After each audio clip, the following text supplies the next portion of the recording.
Welcome everyone. On behalf of the Lincoln, Grimsby, and West Lincoln Chambers of Commerce and our West Niagara Regional Councillors, we thank you so much for joining us today at our virtual West Niagara Town Hall event.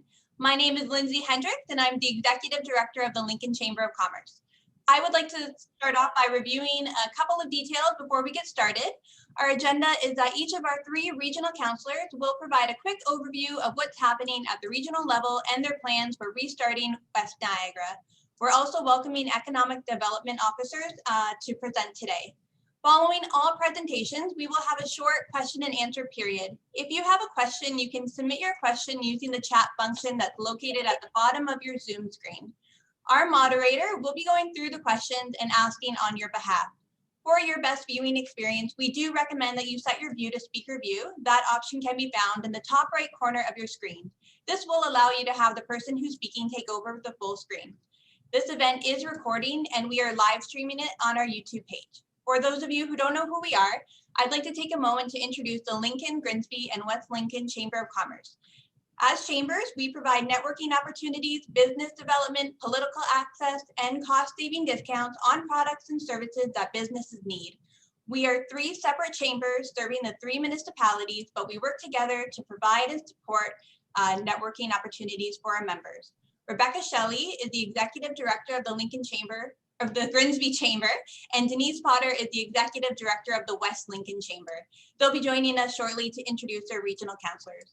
We'll give you a brief bio of each councillor, followed by presentations, and then we'll hear from our guest panelists. And now we are pleased to get started. We welcome the 3 regional councillors who represent the West Niagara area. First up, Rebecca Shelley.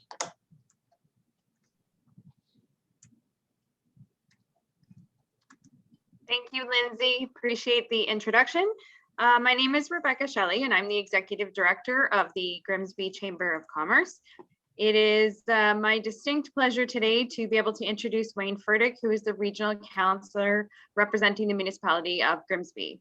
Councillor Feritch is serving his first term on Regional Council and participates in the Corporate Services, Planning and Economic Development, Public Works, Linking Niagara Transit, and Waste Management and Transportation Steering Committees, as well as the Budget Review Committee of the whole. He previously served as Town Council Alderman for the town of Grimsby from January 1998 to December 2010, and on Niagara Region's Transportation Strategy Steering Committee and Governance Committee for the Berkeley Report. Councillor Feritch was awarded a Special Services Medal for NATO, and he has been a member of the Royal Canadian Legion for 43 years. And the Lions Club for 34 years. He has been a member of the Grimsby Rotary Club since 2012 and has received a certificate for Passion to Excel from the International Rotary President. He also received the Paul Harris Fellow Award in September 2011 and has been a board member for Community Living Grimsby, Lincoln, and West Lincoln for 3 years. It is my distinct pleasure to turn the floor over to Councillor Feritch for his presentation. Councillor Feritch, over to you.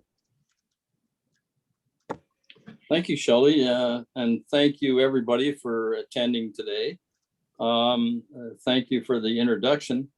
I sort of decided to give up some of my time to the CAO, Mr. Schlange, who has made an excellent presentation, and I just want to make sure that he's got enough opportunity to talk on behalf of all of us, because he's going to be hitting just about every issue that we have some concerns about. So without any duplication, I would like to hand it back to Lindsay and go forward from here. So thank you very much. Wonderful, thank you.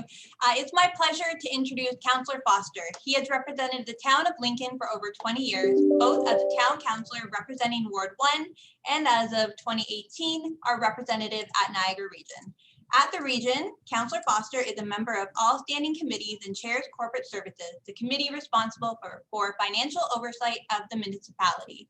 He is also on the board of the NPCA and Southwestern Integrated Fiber Technology, as well as the Rotary Club of Lincoln. The councillor lives in Beamsville with his wife, Sue, who is a director of the Lincoln Chamber of Commerce. Councillor Foster, the floor is yours for your presentation. Well, thank you very much, Lindsay. And first and foremost, I want to thank you and the Lincoln Chamber, along with Denise at West Lincoln and also Rebecca in Grimsby, for helping us organize this meeting today. As councillors, it is important for us to help get information into the community, and given the interesting times that are there for businesses, provide as much as we can to help where we can. I'm going to chat briefly about the budget for 2021. The budget came in at Niagara Region at 1.8%. Operational reserves were used to keep the value at this level. And by the way, these types of reserves are there specifically to help in emergency or non-predicted situations. And while I don't normally support using them, I think the entire COVID crisis can be considered a non-predicted situation. Actually, that might be a bit of an understatement. Not discussed a lot in the media was the fact that Niagara Region made adjustments to water and wastewater rates, reducing them and adjusting the multi-year plans for improvements to those systems. On the plus side for West Niagara, Albert Wayne and I, along with the mayors, were able to make the case for funding the West Lincoln Memorial Hospital, with the region putting in $12.6 million towards that facility. Of course, it was the right thing to do, and there are longer-term funding plans that have put in place to ensure this funding, as well as other hospitals that may be coming to Niagara, have the financial support of the region. I hope the information that is going to be given to you by the economic development people from Niagara Region and the West Niagara communities will be of benefit. And as always, if you have any additional questions, please outreach to me at robert.foster@niagararegion.ca. Thank you very much, Lindsay. Thank you, Robert. That was excellent. Thank you. Now I have the privilege to introduce Albert Witteveen, Township of West Lincoln Regional Councillor. Now, Albert has been a resident of Niagara for 40 years now and has resided in West Lincoln as a farmer. He has been involved in the Niagara Federation of Agriculture and has been involved in that in his community throughout all this time. Albert has served as a municipal councillor for the period between 2000 and 2006. Presently, he is in his second year of being a Niagara Regional Councillor representing West Lincoln. And Albert sits on a number of committees at the region: Public Works, Public Health, Planning and Economic Development, Waste Management Steering, and chairs the Agriculture Policy Action Committee. As for involvement outside the Niagara region, he sits as a commissioner on the Niagara Escarpment Board and vice chair of the Greater Golden Horseshoe Food and Farming Alliance. He has strong dedication and love towards his local community and all of Niagara. And Albert, the floor is yours. Well, thank you, Denise. And again, thank you, our West Niagara Chambers for hosting us this afternoon. So I just want to start, and obviously, you know, my assets rely on or are on agriculture. And I just want to say, you know, starting, you know, one of the biggest challenges in agriculture in all of Canada is our labor issue. You know, in 2020, 41% of Canadian farmers could not find, you know, enough labor, basically the fruit, veggie, and beekeepers. And this, as we know, is attributed to generous government programs. So that's one big challenge that we in Canada face, but we also know that we face it locally. And so from a provincial standpoint, the Ontario Federation of Agriculture is lobbying our Minister of Ag and working on preserving food sovereignty, food safety, working towards preserving our rural schools and healthcare, and investing in infrastructure, bridges, drainage, broadband, which are all very important to those in the agriculture community and those in our rural communities. So that from that provincial level, and we see agriculture as a solution to the recovery. It's a key pillar because it's already there, it's working. There's lots of assets, and it is a very strong industry. So from a regional standpoint, We're going to hear about promoting Niagara, about buying local, eating local, and also protecting our land base. And, the challenges are our regulatory burdens that we continue to work to make sure that the layers are not added, that we can try to peel back a few of those layers. And also the biggest thing is to retain our current businesses and look at expansion. And from a local level, I'm happy to be part of West Lincoln, and I know there's some great business people there. We have the Woodshed, we have Big Country Raw, which is Canada's largest raw dog food company that continues to expand. We have Premier Trucking, we have Stampak, which they continue to grow with their suppliers. We have Niagara Pallet, and we have many agribusinesses in West Lincoln that are growing and thriving through this time. But obviously, the biggest challenge is labor. Everywhere I go, I see that local labor is needed. So definitely, we need to come up with solutions to make sure that we have labor so these businesses continue to thrive. So thank you, and look forward to this afternoon's discussion.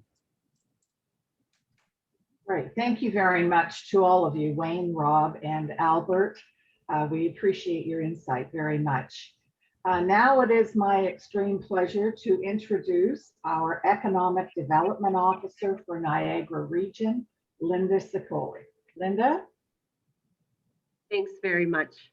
Good afternoon and welcome to the West Niagara Chambers Live Virtual Town Hall.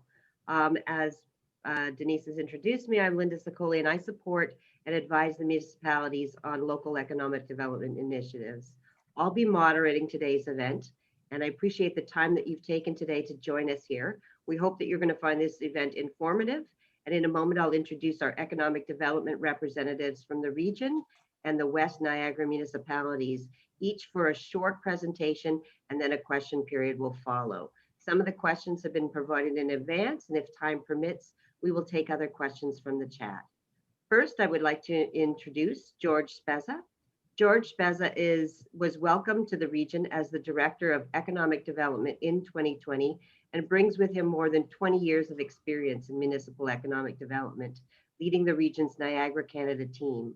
George has focused on business retention and expansion, community economic development, and investment marketing in his former roles at the City of Toronto, where he most recently held the position of Director of Business Growth Services for their Economic Development and Culture Office.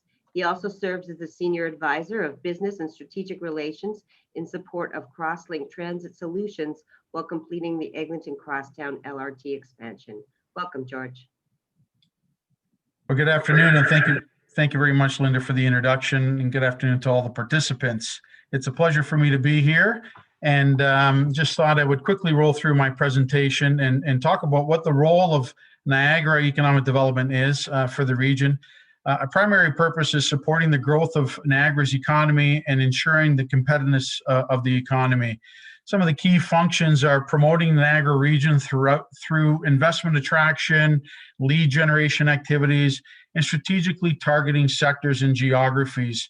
We do this by much of our activity globally and an international scale to try to attract international investment into the community. We also provide expedited business services to support private sector development. So on staff, we do have an expediter whose main role is to triage and expedite many applications and investment inquiries that come through our office. Trying to navigate through many of the hurdles and the regulatory requirements in municipal government and regional government. We also are involved in conducting economic research and analysis, getting really the pulse and in getting data about the pulse of the economy in the region. We support and advocate on various provincial and federal government issues on behalf of the region. And we have an area in our office that supports the local area municipalities and community economic development initiatives. We work very closely with all of the local area municipalities and their economic development offices. Next slide, please.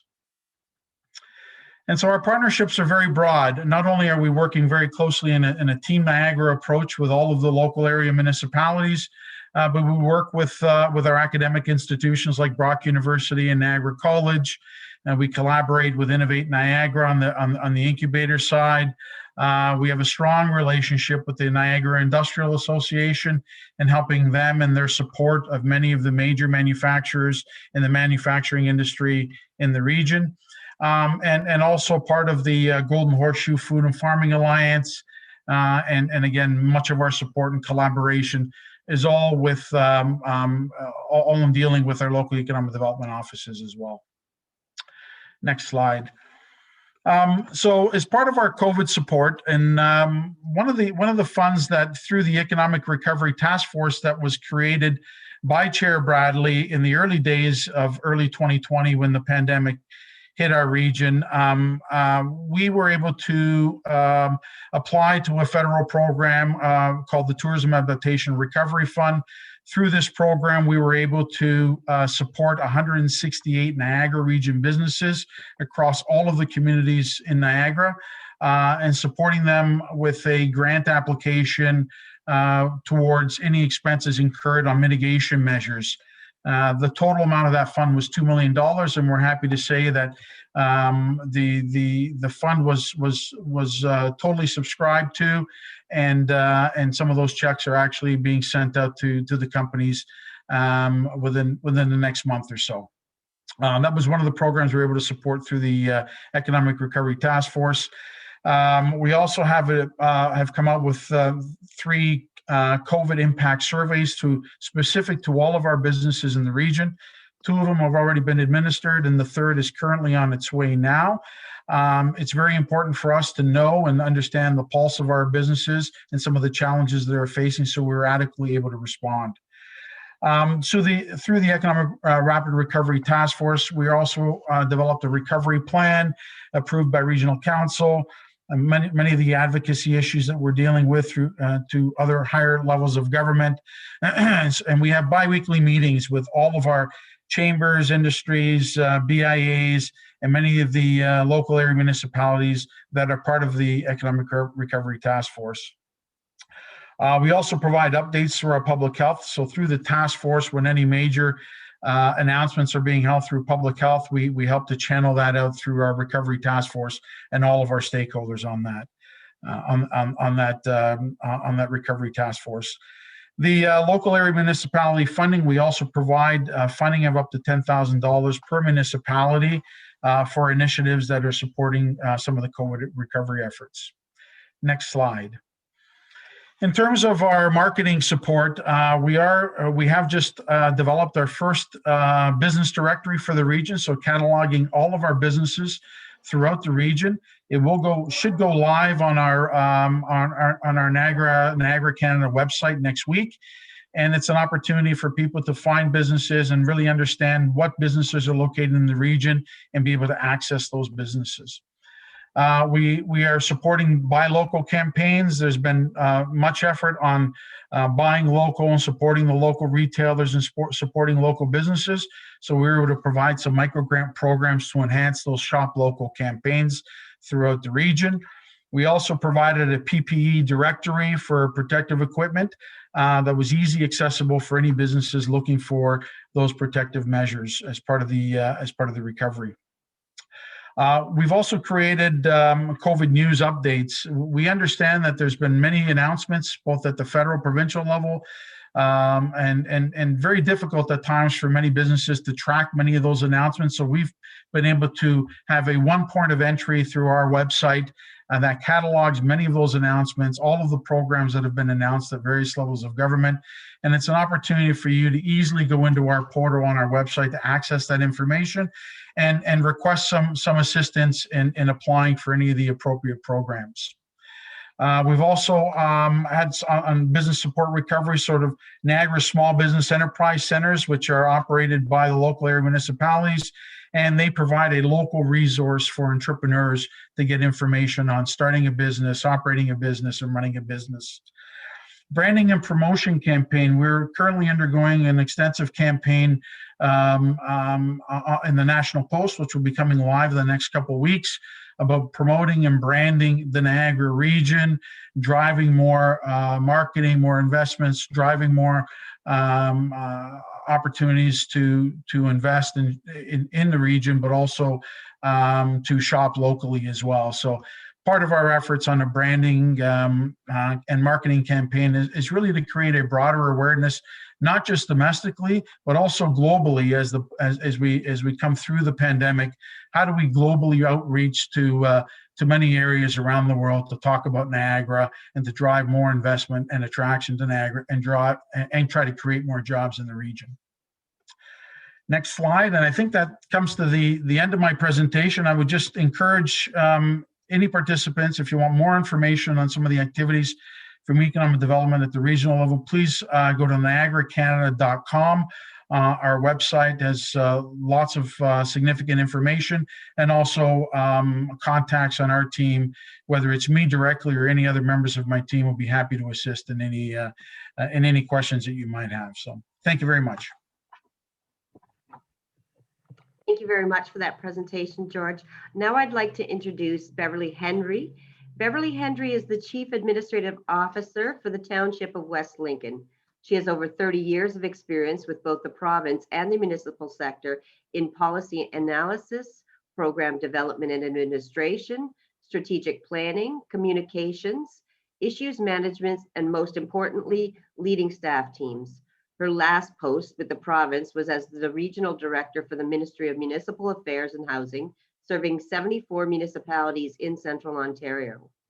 Prior to West Lincoln, she served as City Manager for the City of Oshawa and CAO for the Town of Scugog.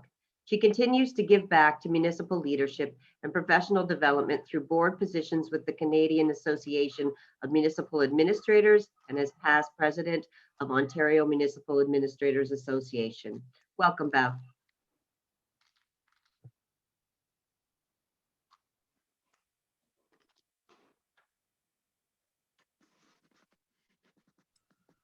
I unmuted myself. Hi, everybody. Thank you for the introduction, Linda. It was well read.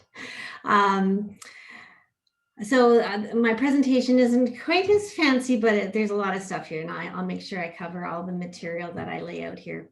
So in terms of economic development, we don't have a specific economic development officer in-house at the Township of West Lincoln, but we have a really strong team. And our team is made up of Brian Tribble, who's our Director of Planning and Building, Linda Sicoli, who helps us directly from the region, and Denise Potter from the West Lincoln Chamber of Commerce, and myself. This is sort of a newly formed ad hoc team, and it's really been helping us straighten out our efforts with regard to economic development. In terms of 2020 initiatives, 2020 was a bit of a reset year for West Lincoln in terms of economic development. And at the beginning of the year, just actually following on the creation of a new corporate strategic plan at the end of 2019, the municipality embarked on the refresh of the 2016 economic development plan. And we really wanted a plan that was doable and measurable. And so we went through a process that included stakeholder meetings explicitly with our business sector. We did an environmental scan, looked at some of our neighbors. We looked at our neighbors that are directly here, but also to Haldeman to see what was going on.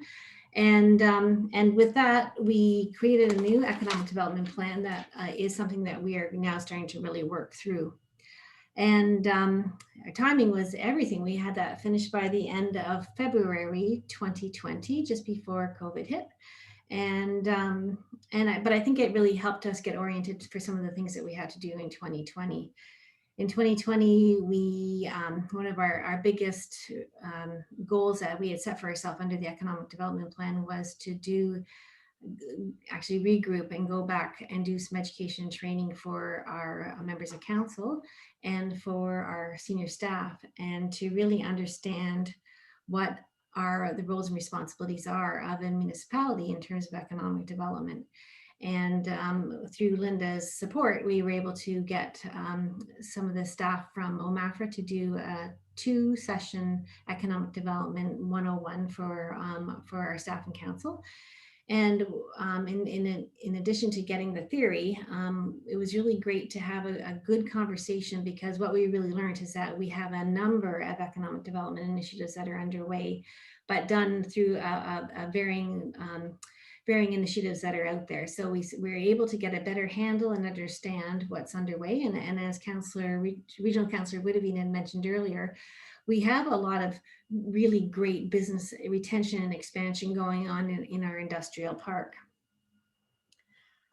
And the other thing that we worked on, which is George has already mentioned, was a little bit more of an effort in terms of COVID and trying to help our business community, doing what we could to make it so our businesses could succeed. And we tried like everybody else did, the mask initiative back in June, which turned out to be something I don't think we would do again, but I think it was a good thing to have gone down a path of. And then we really focused on those buy local campaigns and making sure that we were getting the message out about the importance of making sure that our businesses are being supported, and just reminding people to do the shopping there. And we also worked with the region as well at the latter part of 2020 on that broader buy local campaign. In 2021, well, actually, one more thing that we did in 2020 was we refreshed our website as well. So we have a much stronger communication tool. So when businesses want to come and look at coming to West Lincoln, we have a much more well-organized presentation of the good things that we have to offer. In 2021, one of our goals for under the economic development plan was to do a bit more work in terms of communicating what we're doing in terms of economic development. So this certainly fits that bill, and really glad to have the opportunity to talk about what we're working on. We have a desire to do a farmers market, and this is something that had existed in the past, and we would like to rejuvenate that. So we've made an application through the RED program, and hopefully we will be successful. That was both supported through our corporate strategic plan and our refreshed economic development plan. So that's something that we're sort of waiting with bated breath to find out about. Another big initiative, and actually, Lindsay, if you could move it over to the next slide, which is our West Lincoln urban expansion.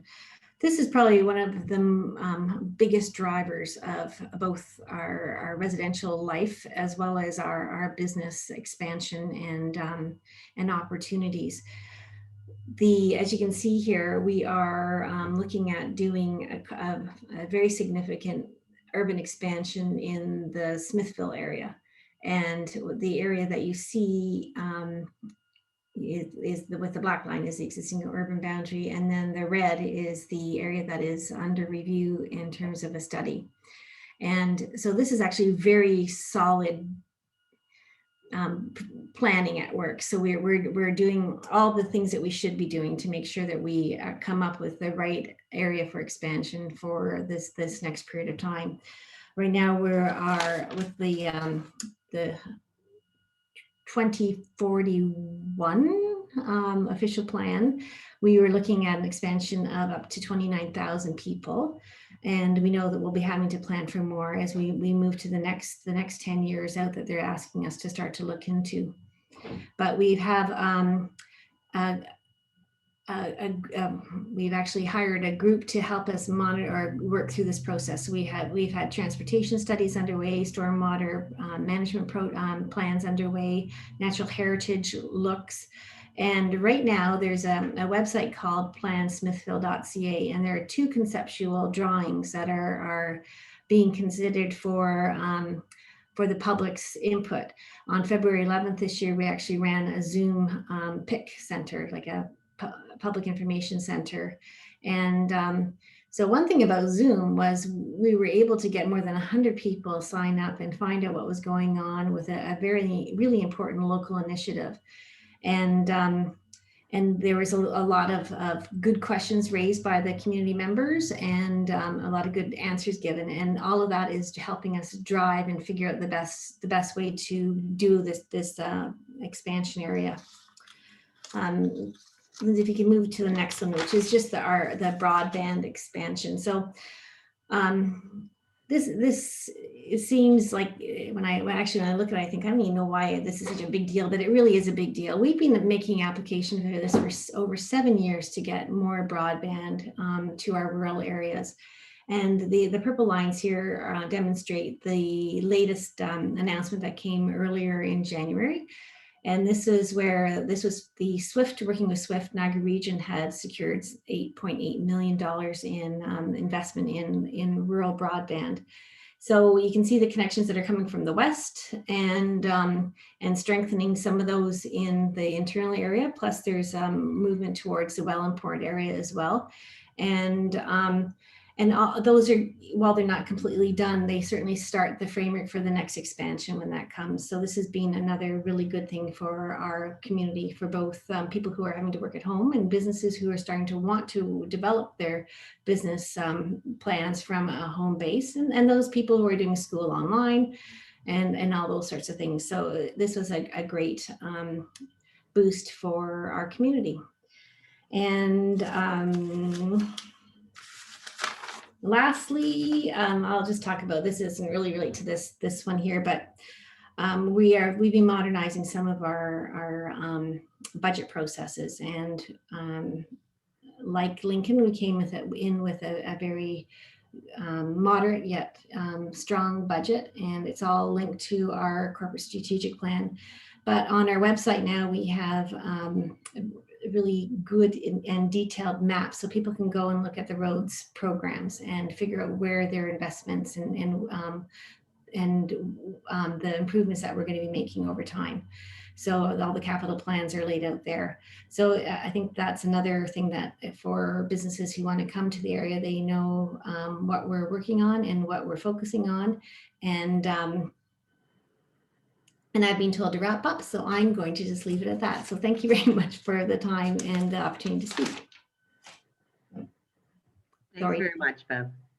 Next, I'd like to introduce Harry Schlange. Harry Schlange is the CAO of Grimsby, and he's here in place of Adam June, who is the town of Grimsby's first economic development officer, and who joined the municipality in 2020 with the intent to develop and advance economic development, strategic planning, business retention and expansion, and to engage as part of the Team Niagara in advancing the ecosystem across our region. Harry has over 15 years of experience as a CAO, leading economic development teams in Fort Erie, Niagara region, and the city of Brampton. Prior to being a CAO, Harry was in the private sector with multinational firms and was often engaged with business development. Welcome very much, Harry.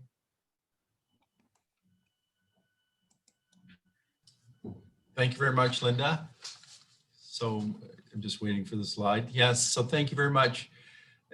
Much like Niagara West, we're growing, our population is growing, far exceeding the provincial numbers, but there's been an imbalance of where that growth is landing, mainly in residential. This council has realized that the importance of creating a better balance of commercial industrial tax assessment to residential, and has done many firsts, invested in the first EDO that the town has ever had, and also significantly invested in transit with NRT on demand. When we were working with GO and Metrolinx and Ministry of Transportation, they wanted to ensure that when GO comes to Grimsby, that there's connections locally within Grimsby as well as with the rest of Niagara. And this council has invested in it. Our residents have really picked up the tremendous uptake of the transit system in Grimsby, far exceeding our expectations. We know that about 76% of our businesses are less than 10 employees, so we really have to develop some unique solutions for them. Proud to say that Grimsby has about $1 billion of private and public investment in the pipeline right now. I would say 700 million is either approved or under construction, and the other 300 million is awaiting approval. So again, much like we said, we want to create a better balance in these developments, much more commercial space. We want to initiate 1,000 new jobs out of this growth and retain another 300 with the West Lincoln Memorial Hospital. And not only leverage that direct jobs and retention, but how do you develop that economic spin-off from that many more jobs created in our community? And that's something we're going to be working on in an economic development strategy over the next 3 to 5 years. Next slide. Yes, and I really just wanted to touch on a few items because George picked up on the ERRT response team, the Tourism Adaptation and Recovery Grant, but I really wanted to talk about the initiative of business retention and expansion. We've received a grant of about $30K from the province, from AMAFRA, and we're really launching a targeted initiative to reach out to about 115 businesses in Grimsby and various economic clusters and really start to work with them on how do we foster growth in Grimsby and the surrounding area ecosystem so that they remain here and there's opportunities for the growth, and what are some of the gaps that they need to continue to stay here and grow in our community. We've also developed a number of expedited processes to help businesses. You know, one of them is the patio, the patios for the small business support. We're ready to go April 15th, but of course the provincial pandemic shutdown is probably going to make us move that to May 1st. And one other big initiative that we're partnering with the region, the local DIA, the Chamber of Commerce, and the entire community is what we're calling Downtown Reimagined. Our downtown is quaint, it's building on the historic nature of it, but we want to make it more of a destination. We're leveraging the water main project that we have to do in the downtown to encourage, promote streetscaping that will enhance the opportunity for businesses to grow there, as well as a piazza, pedestrian public spaces. We want to make the town of Grimsby downtown more of a destination as we move forward. And one thing I want to leave the viewers with is that, I've seen how well Niagara West works together. The regional councillors that are here today, the mayors, our council, we're stronger together. I've seen that in how we've leveraged the province with Wesley and the region with West Lincoln Memorial Hospital, working with our MPP, as well as what we're doing with the Niagara Escarpment Crossing. But together, the Niagara West team is really, it's a competitive advantage that you don't always see 3 municipalities working so well together. And then with Niagara Region support, this truly will be a key differentiator as we advance our initiatives from an economic development strategy forward in the upcoming years. So thank you very much.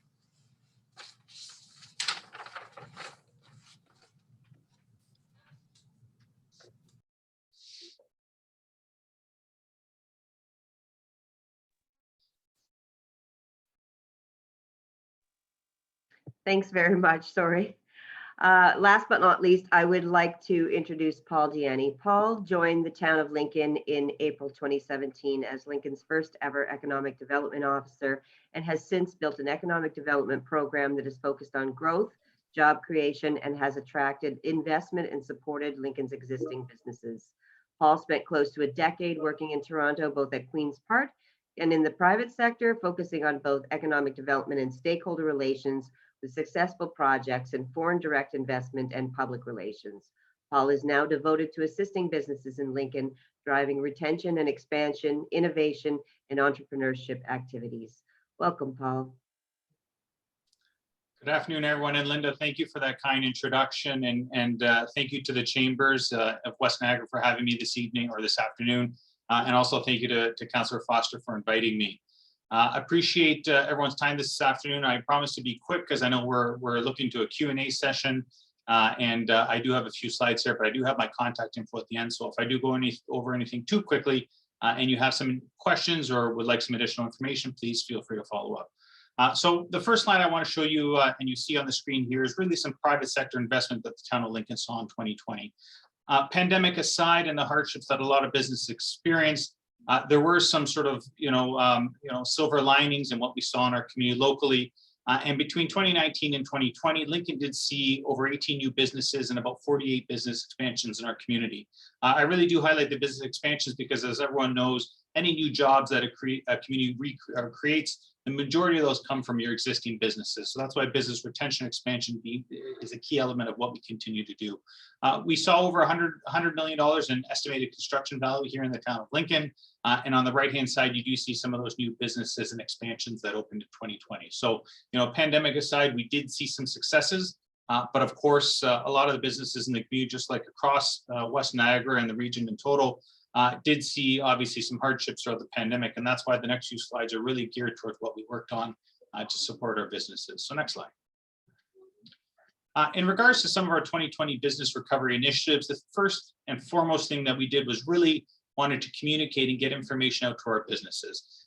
Everyone knows that, throughout the pandemic, it's been a sort of seesaw in terms of what's happening, and information has been key, especially when it comes to, lockdown restrictions, public health, restrictions and guidelines, and plus supports from upper levels of government. So back in May 2020, we did launch our business recovery e-newsletter to really open those lines of communications with our businesses here in Lincoln, and to keep them up to date as much as possible in terms of what's happening. So to date, we've sent over, I think actually that number is around 50 e-blasts to our community, just focusing on, as I said, the businesses, really giving them some pertinent information in terms of helping prevent COVID-19 spread in the workplaces, how to have proper screening information, but also to really connect them with supports from upper levels of government. So we've had a great open rate on these e-blasts, and a lot of positive feedback.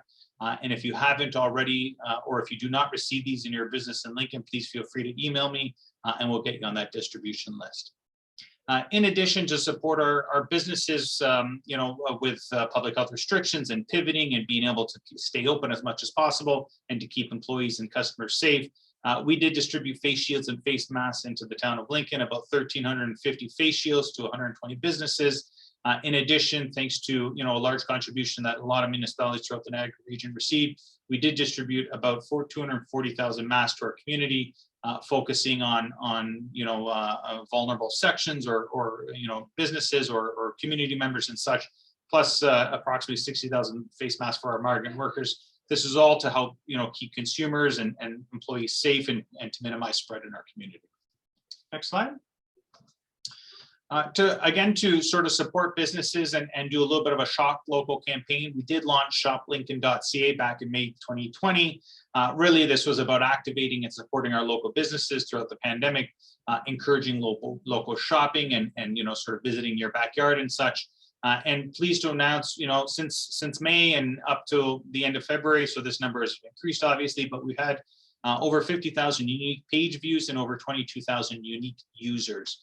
And this really directory points back to our businesses and really encourages that local shopping, curbside pickup. We do have restaurants listed on there, wineries, retail and everything, and it's a free service. We did it in partnership, obviously, with our chamber and our BIA and our DMO and such to really support their members, and I'm pleased to see that this has taken off. Regarding our digital service squad, with the support of Digital Main Street, the town and the BIA, our local BIA, our downtown BIA, hired 3 digital service squad members to help our downtown and businesses throughout the municipality use digital technologies to really support and reach consumers, because consumers are still out there, even if they're supporting businesses through curbside pickup or delivery. The idea is really to help businesses get online.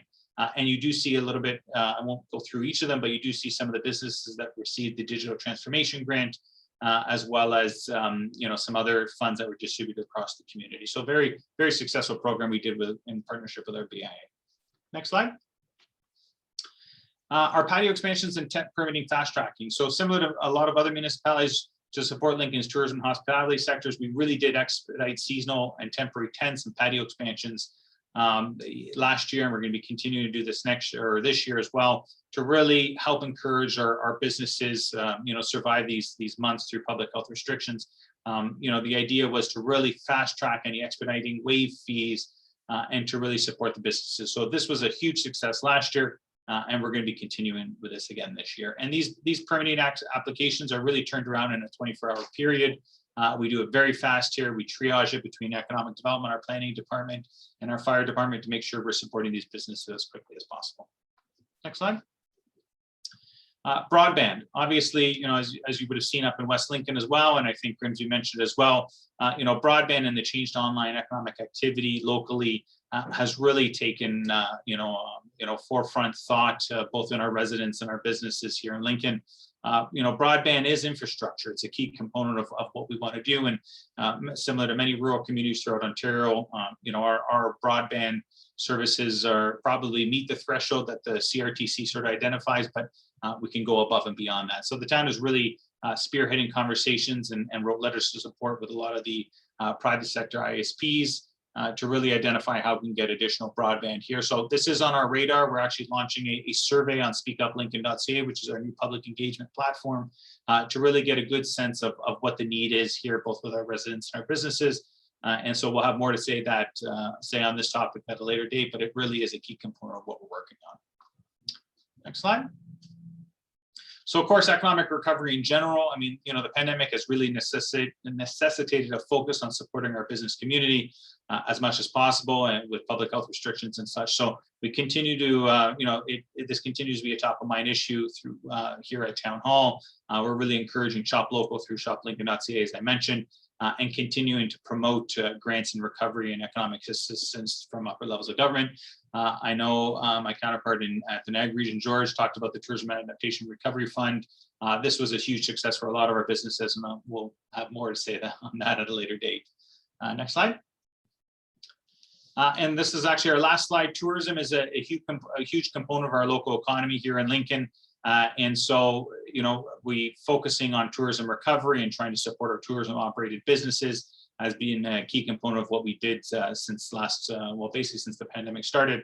And we're going to continue with this year as well. So joint fall marketing campaign, our hometown holiday campaign, our winter wine fest, usually obviously in January down in Jordan Village. We welcome close to 20,000 people over the course of a weekend.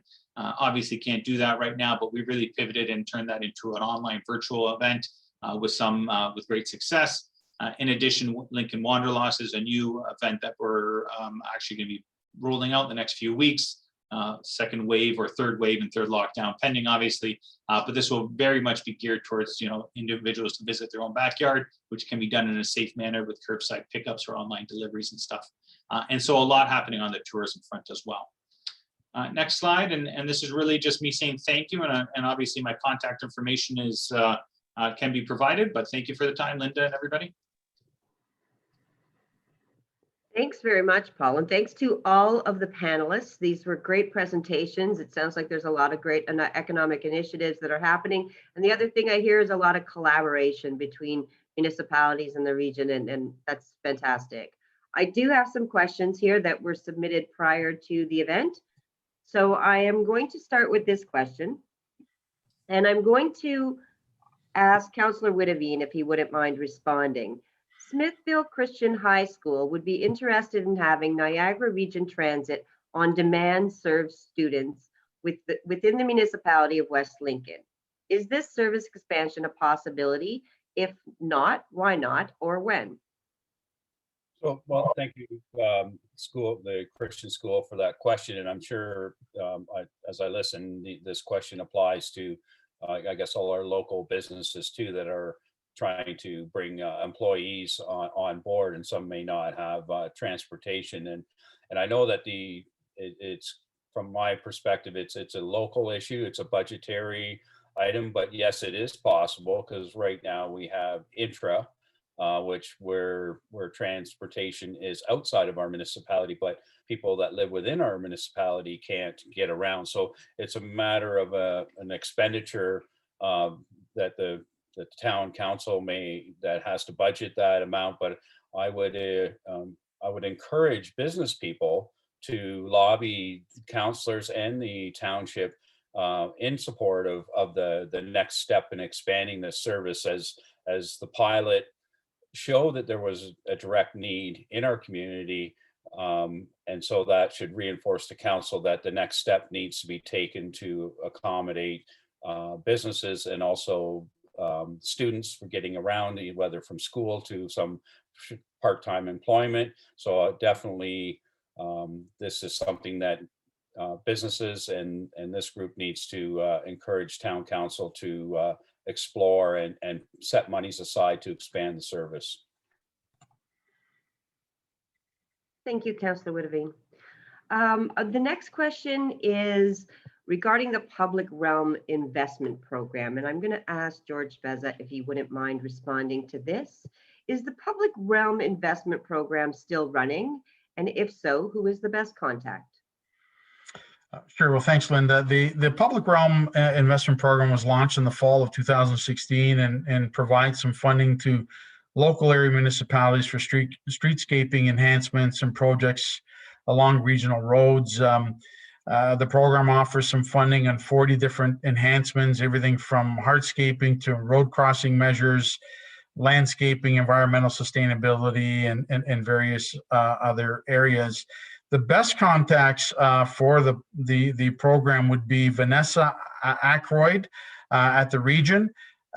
She can be reached at Vanessa, VANESSA, at Aykroyd, AYKROYD, at NiagaraRegion.ca. And that would probably be your best contact, perhaps. And also, I think Khaldun Hamad would also be another contact at the region for this particular program. Thank you very much, George. Next, we have a question about Wellandport, and I will ask Bev Hendry to take this question. When will streetscaping be happening in Wellandport?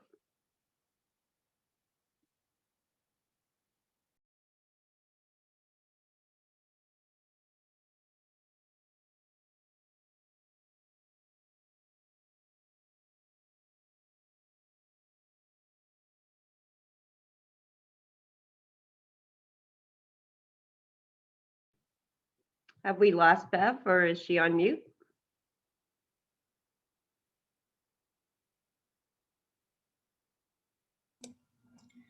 Thank you. I was able to unmute. Thank you for the question. It's a good one. Wellandport, we've been looking at a streetscaping initiative with the region for the last couple of years.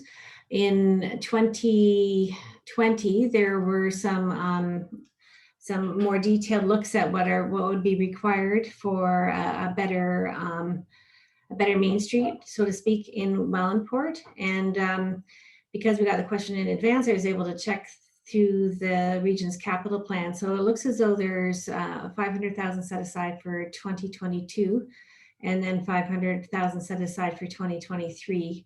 And and of course, the first year would be doing all the locates and they're really important background infrastructure to make it happen. And so hopefully the final layer would happen in 2023. Thank you. Thanks very much, Bev. Next, I'm going to ask Councillor Feritch if he wouldn't mind taking this question regarding mountain access. We are being asked why there's not a greater push for new mountain access, keeping the trucks out of downtown Grimsby and Lincoln. We need it sooner rather than later. Well, thank you for the question. Back in 97, 98, when I was on council before on the Transportation Strategy Steering Committee, it was an issue then. And for some reason or other, every time we changed governments from Liberal, Conservative, or NDP, the money seems to dry up. I just want you to understand that we three councillors have really been pushing for the new mountain access. Definitely, we do need a better road because West Lincoln is a community that's expanding and just bulging at the seams, and the traffic is just horrendous on Mountain. And also in Lincoln, Beamsville downtown, the trucks that go down that road and turn onto King Street to go down Ontario Street, like if anybody stand there at the end of the street and watch them, like it's not the best thing in the world. And it definitely has to be relieved of truck traffic. Director Ryle of the Transportation Services Division has assured us that the region has approved an environmental assessment and hoping to begin this year. The EA will take approximately 2 to 5 years. In the meantime, Ms. Ryle has addressed the issue to the province and the feds. And because we need all levels of government to participate financially. To date, the estimate cost to finish off the Bartlett access is anywhere from $200 to $250 million. The estimated time for the project, of course, is going to be at least 10 years down the road. But we need to continue and keep the pressure on all levels of government and to try and keep moving this forward. It's been around much too long, and we have too many problems with the traffic on Mountain Road. We need something to be done. Thank you, Councillor Feritch. Thank you. I have a couple of more questions, and then there's a few questions that are coming up in the chat. So the next question I'm going to ask, if each of the EDOs from the municipalities wouldn't mind weighing in very quickly. What's the economic plan for filling vacant storefronts, especially in our downtown cores? And maybe Bev, you could get that started. Sure. One of the things that first of all, I'll get to the next question as well. We don't have a BIA in West Lincoln or a DIA. We work really closely with the West Lincoln Chamber of Commerce on some of these initiatives. Maybe in the future there will be one. And certainly the BIA is always a great tool for helping out with those vacant storefronts. So far, we have done pretty well in our downtown area. We didn't have extraordinary creation of new vacant properties because of COVID. So we were sort of back into what we would have had beforehand. And I think some of the work that we're doing with respect to, we have some, we had 2 vacant school sites, and the township has done some very specific secondary plans to create more intense residential in the downtown would certainly help the downtown area. And as well that we'd also be bringing in hopefully more businesses as well. So in those secondary plan areas. So I think that's probably our best approach for that at this point. Thanks.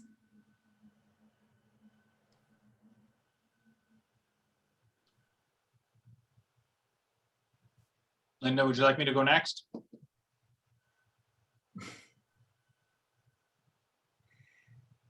Yes, I think so. I'm going to take that as a yes. Thanks. So to answer that question, and thank you for all the questions that came forward. So the town of Lincoln, as everyone well knows, has multiple downtowns, and for the most part, there are not a lot of vacancies in our downtowns, which really shows the strength of our local economy. As well as the support that we get from locals to sort of shop local and support our local businesses and such. And so this sort of dovetails into my answer for how we work closely with our BIA. So we do have our downtown bench, Beamsville BIA, and I work very closely with Stephanie Hicks, which is the executive director. I believe she's actually on the call today. In fact, her and I are pretty much on the phone on a daily basis talking about how we can support her members and businesses throughout Lincoln. I'm a firm believer in downtowns having a BIA. It's a strong advocacy group for the members. It's about pooling common resources to really market the destination as a great place to shop and support economic activity. So we work very, very closely with our BIA, and if anyone wants to actually hop on a call on a later date with Stephanie and I, we can talk about how we do that. It's a great thing for downtown businesses. So thanks for the question. I'll just jump in quickly, Linda. Yeah, we've been very fortunate that we haven't seen the vacancy where there has been businesses leave. There's been others that have come in, but we have worked very closely with the DIA and Digital Main Street. The DIA was the, catalyst to get the patios expedited last year. So, and then this Downtown Reimagine project will bring some hope into the future of making downtown Grimsby a destination. Thanks very much to all of you. This is the final question, and I'm going to ask Councillor Foster if he wouldn't mind addressing it. As the world has adapted to the new COVID environment, most people have been working remotely from home. Many major companies do not have plans to bring their employees back into the office for the foreseeable future, and quite a few of them have either let their leases expire or even severed them in the GTA. Has this changed the stance or projection of the GO services and the GO stations in the Hamilton-Niagara corridor? Thanks, Linda. So a couple of things. First of all, just the simple answer, and of course, I'm never giving just a simple answer, but the position has not changed when it comes with respect to GO services in the Hamilton-Niagara corridor, and in fact is actively being going after by Niagara region. You know, there's some really big major projects that are on the go within Niagara region. GO Transit being one. The wastewater treatment plant in Niagara Falls is a huge project that's on the way. The Glendale development, the Prudhome's development here in Lincoln. All of these things are big ticket items, and these are all things that Niagara region is still solidly moving forward with. You know, we cannot just be thinking today. We have to be thinking for what everything is going to be looking like in the future. You know, while the pandemic has caused a shift in how some people are currently working, it is expected, and it's been historically proven, that over time ridership will return. And so it's really important that the rail connection between Hamilton and Niagara remains particularly important, you know, as people continue to travel. It's always interesting too, in that GO ridership in Niagara, you know, east of Grimsby, has always been predominantly tourism based. And as the tourism industry returns, I think we're going to see, again, major pushing in these areas. Just the last comment on it is that, you know, there is significant development that is being led by the region, along with the municipalities in St. Catharines, Niagara Falls, Grimsby, potentially in Lincoln as well. So yes, these things are all moving forward. Thank you.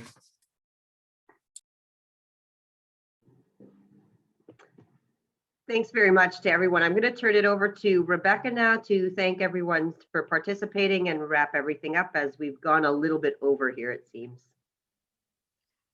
Talking fast is my specialty, so I think we'll be able to wrap up quickly. Thank you to our presenters, both the regional councillors, George Spezza, and the municipal senior economic and economic development staff, for coming here today to give us a snapshot of how the region and West Niagara are approaching the complex layers that make up economic development and recovery efforts during a pandemic. Special thanks to our moderator, Linda, for keeping things moving smoothly today. Thank you, Linda.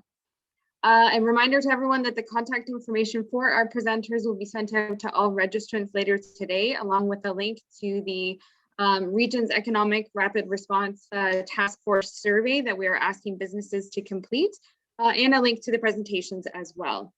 Thank you to all of the attendees who joined us and sent questions in advance and submitted questions in the chat. It's a really important piece of our mandate as chambers to be able to connect our business communities to representatives of local government. The need for ongoing dialogue between government, organizations, businesses, and members of the public is an essential component of restarting our economy. Intentional collaboration amongst various stakeholder groups is vital to developing a robust kickstart for our local economies and to being able to pivot, to adjust our response as the environment and contributing factors change.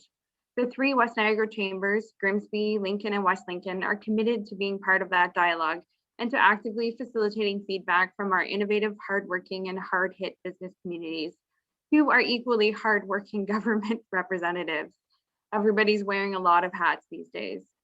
We encourage everyone, businesses, members of the public, and government, to commit to building back better, to continue innovating, and to continuing respectful, productive dialogue that will accelerate Niagara's recovery and rebuild efforts.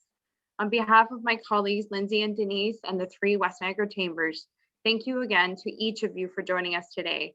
Take care, everyone, be safe, and to reiterate Harry Schlange's comment on the value and strength inherent in collaboration across West Niagara, let's all find ways to work together.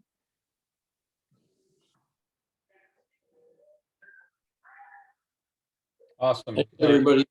Have a good afternoon.